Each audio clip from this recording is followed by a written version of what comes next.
How's it going, guys? It's Ryan here, and welcome to this video where we are going to be testing out Annihilation. Annihilation is a tier 87 two-handed weapon that costs 4.5 million GP to repair. As always, you can reduce that repair cost by going to a player-owned house armor stand. Now, really important to note with this thing is it has an attack range of 1 square, so it's the same attack range as something like Drygor's Azaros Godsword, Ripper Demon Claws, or even the Twin Blades, so it does not have that extended Halberd, Dragon Rider Lance, Noxious Scythe attack range. So in terms of stats, we're going to get right into a comparison between Annihilation and then other high-tier melee weapons that have the same attack range of 1. I'll talk a little bit about this thing versus a Dragon Rider Lance or a Noxious Scythe in certain other scenarios, but when we're just looking at stats, we're going to compare this to weapons with the exact same attack range. So, let's get right into that.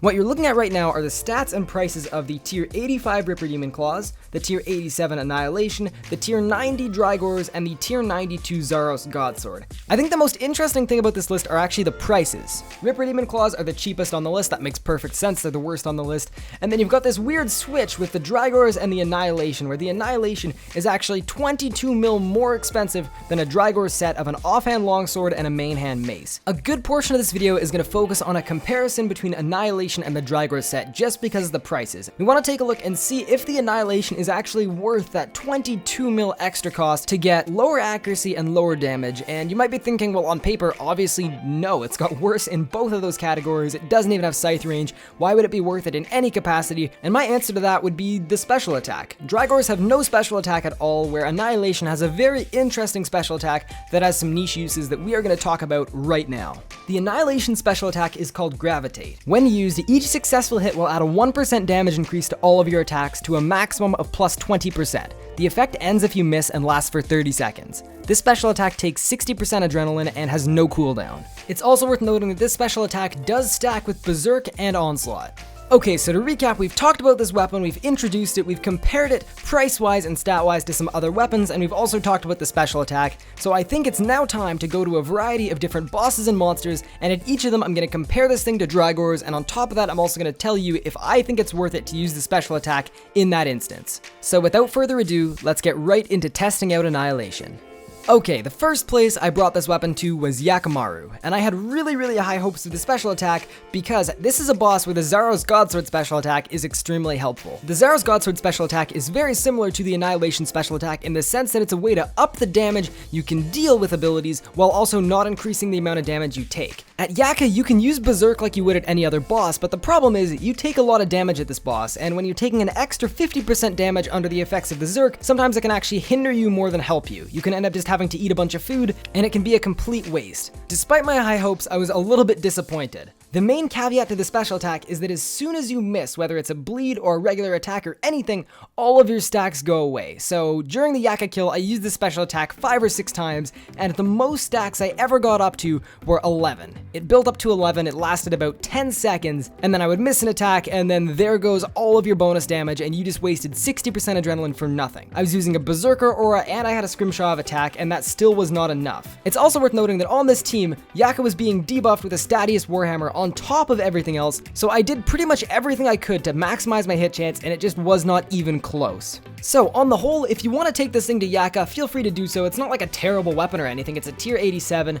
but it's definitely going to be worse than Drygors, which are a cheaper and more effective alternative. The special attack is not worth using here at all, so is it worth the extra 22 mil here? Definitely not. Okay, the next boss I brought this to was Iraxor, and I actually did over 40 Iraxor kills with this thing, and I had a really fun time with it.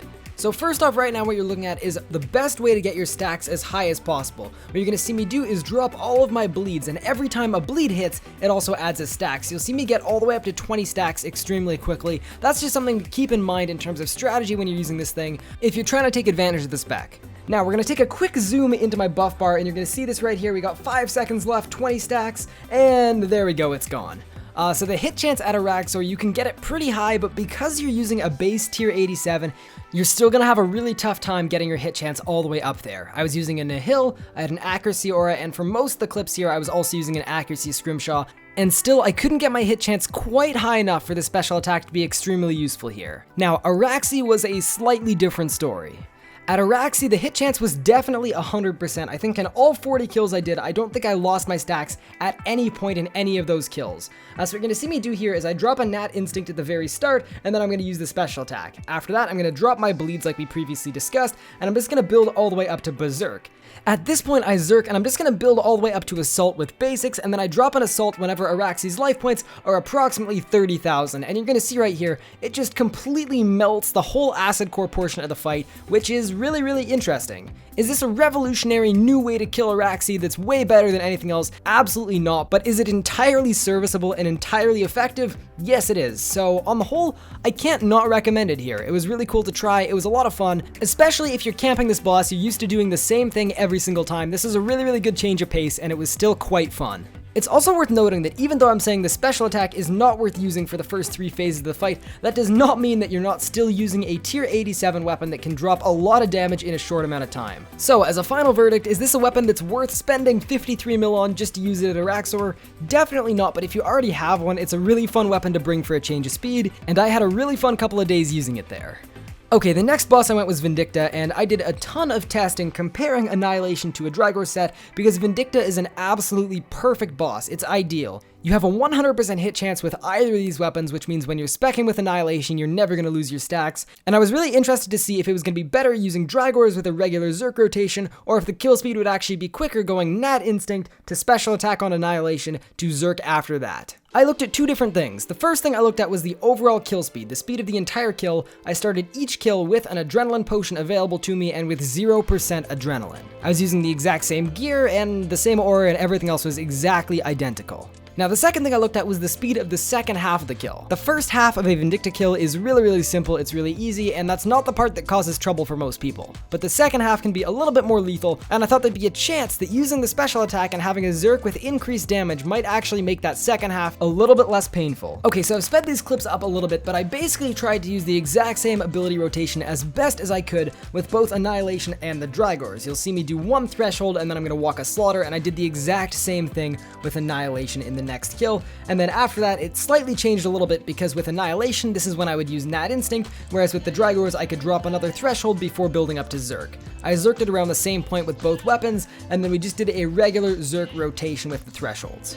The biggest difference I noticed was the time it took for me to get to 100,000 life points with the Drygors. You're going to see right here, it was right around 50 seconds that I crossed 100,000 life points with the Drygors, and you'll see in the next clip with Annihilation that it took about 6 seconds longer to get to that 100k mark. That 6 seconds was the main discrepancy between the average kill times with the Drygors and the average kill time with the Annihilation. So on the whole, the end result was the second half of both kills was almost the same length. I would almost always do it in 2 jumps, and sometimes if things went poorly, it would be 3 jumps. It's also worth noting I'm not using a familiar for any of these tests just because a familiar doing extra damage on 1 kill over another is just even more error. So yeah, what you're going to see is I do pretty much the same thing with Annihilation here. The only difference really was the amount of time it took extra for me to get to 100k life points, which is because instead of using Destroy with the Drygors, I had to use Natural Instinct and then another 60% adrenaline on the Annihilation special attack. So the final verdict at Vindicta is this weapon is extremely effective, you can do a lot of damage, but it's definitely not going to be better than Drygors. The increased damage on your Berserk for the second half of the kill is definitely counterbalanced by the extra time it takes to set that up and the adrenaline loss in using the special attack.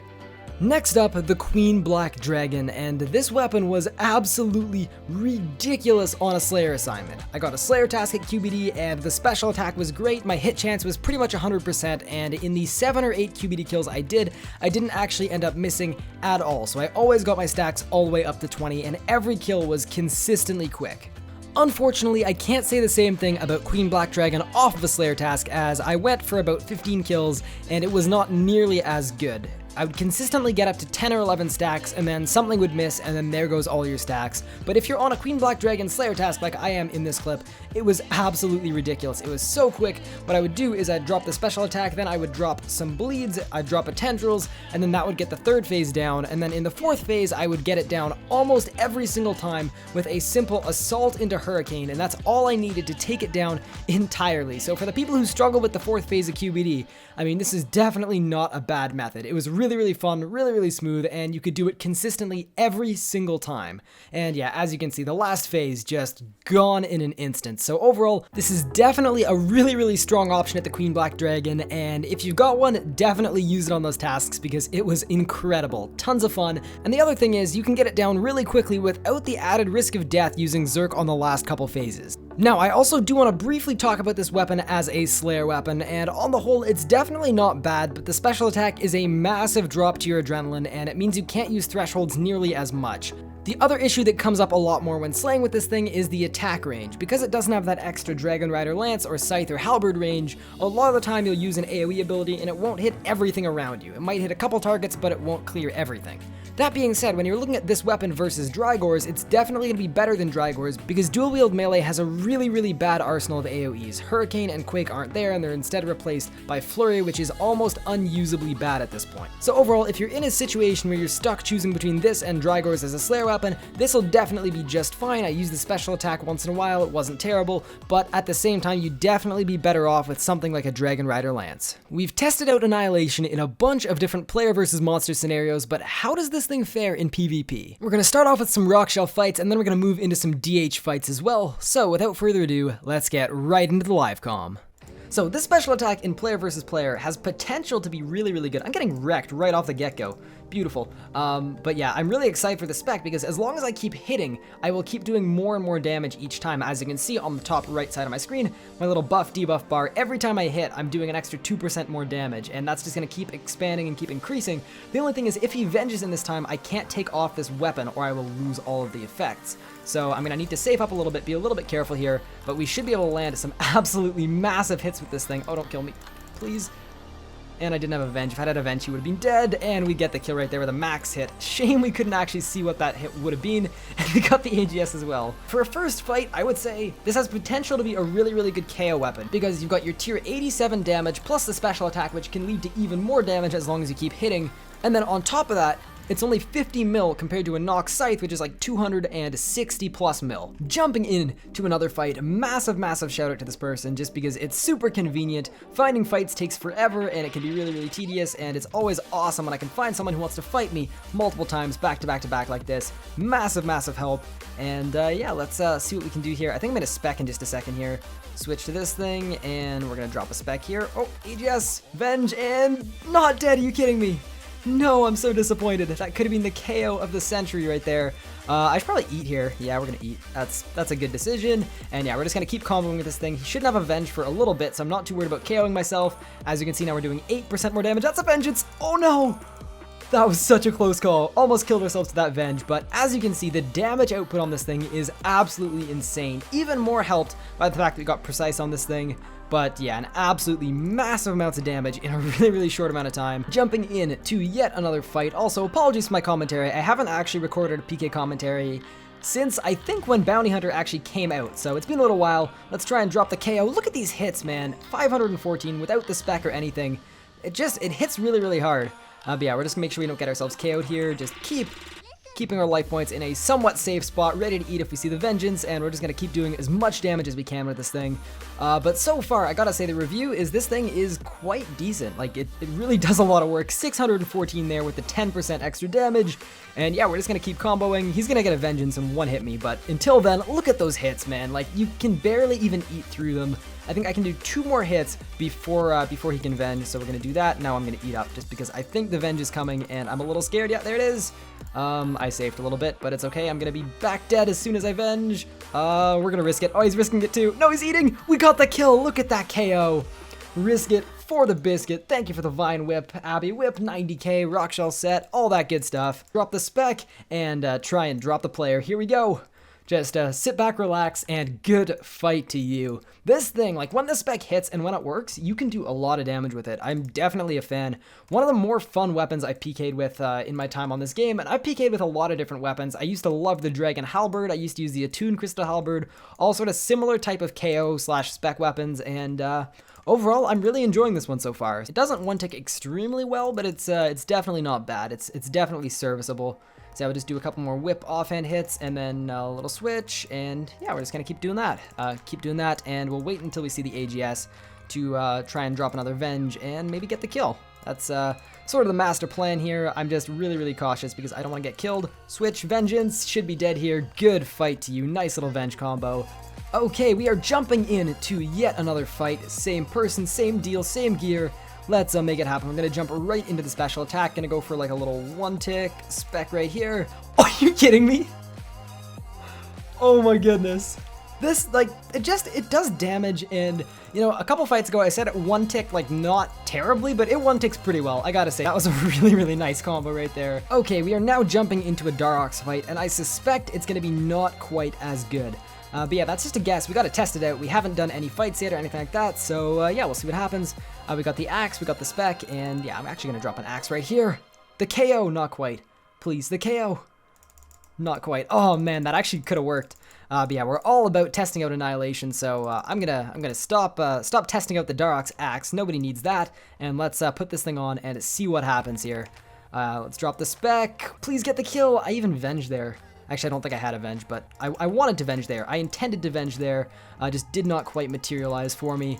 But yeah, as you can see, the special attack has already failed me, but we've got an Adren Pot. We're going to try it one more time and see what happens. Specs drop. We got a 2% damage bonus, and it's missed already. So there goes the spec. Feels bad. We'll do a couple more fights, though, and just see. And until then, I got to try and get the kill here. That's really lucky on me. I should have died there. And yeah, we might switch to the axe, might risk it, do something like that, and we'll just try and get a kill here. Uh-oh, I'm risking it. I'm risking it. Please, get the kill. Are you kidding me? Ah, Darox, you fail me. You fail me. Incessantly fail me. Please, get the kill. Please get the kill. I'm on 300 life points. This is where you need a Forsaken Amulet. He can't hit me, please. Okay, that is just ridiculous. Let's keep switching back to this thing. Do like a one-tick or something. No, don't kill me. Don't kill me. Axe. Venge. Ugh. Scared. Fear. Terrified. We're gonna axe here, and we managed to get ourselves the kill. Nicely done. Good fight to you. That was a good little fight, I gotta say. Okay, jumping into yet another Darox fight. That last fight, the special attack was definitely not that effective, but we're gonna try it again right away here and just see what happens. See how many stacks we can get to. And yeah, as you can see, like, it could hit. If we chain 4 or 5 hits in a row, we're doing 10% extra damage, and it's worth it. But there, once again, third hit, and it failed us. It abandoned ship. So yeah, we're just going to use it as a one-tick weapon for the next little bit, and then in a few minutes here, we're going to have a spec once again. I had Dren potted at the bank to get to 100%, so I won't actually be able to do it right away, but whenever I can, we're going to do that. This is the axe time. Please. This is the axe point. Uh-oh. Please, this is the axe point. Are you kidding me? That didn't get me the kill. How did I hit a 374 from that life points? And then I avenged on their axe, and it did not get me the kill. Feels so terribly bad, man. I was avenged and everything, but yeah, let's go back with another spec with this thing. 440, please, don't axe me now. Don't axe me now. Don't axe me now. And good fight. Miscounted the PID timing, and we get the kill there with this thing and the special attack. But is it worth it for like a 4 to 6% extra damage bonus for a couple hits? I'm going to say definitely not in a Darox fight, but we'll jump back into one more DH fight, and I've got another trick up my sleeve. Okay, so update, Dragon Battle Axe is worn off. We didn't manage to get the kill with it. Oh no, don't kill me, don't kill me, don't kill me. Please don't kill me, please don't kill me. Oh, please don't kill me. Okay, we're good. We are good. Oh, that risk though. I'm real spooked right now. And the 0 and not dead by some miracle. Please no, please no, please no, please no. Are you kidding me? That life points. Are you kidding me? I'm so dead. No. The Darox axe has been failing both of us today. That's just absolutely terrible. So anyway, guys, as a final verdict on Annihilation, I would say this is definitely not a weapon you want to go and seek out and put a bunch of money into and buy. I would definitely caution you against like buying this because it's like this great, incredible weapon. For most situations and almost everywhere, you're going to be better off with Dragors and you can save your money. That being said, it does look really cool. If you are someone who does legacy PvP and likes doing like fun rock shell fights with friends and stuff, this is going to be a really fun weapon to have, and it's a really solid KO weapon in the wilderness. So anyway, guys, that's it from me. Thank you all so much for watching this video. I really do appreciate it. Have a great one, and as always, peace out.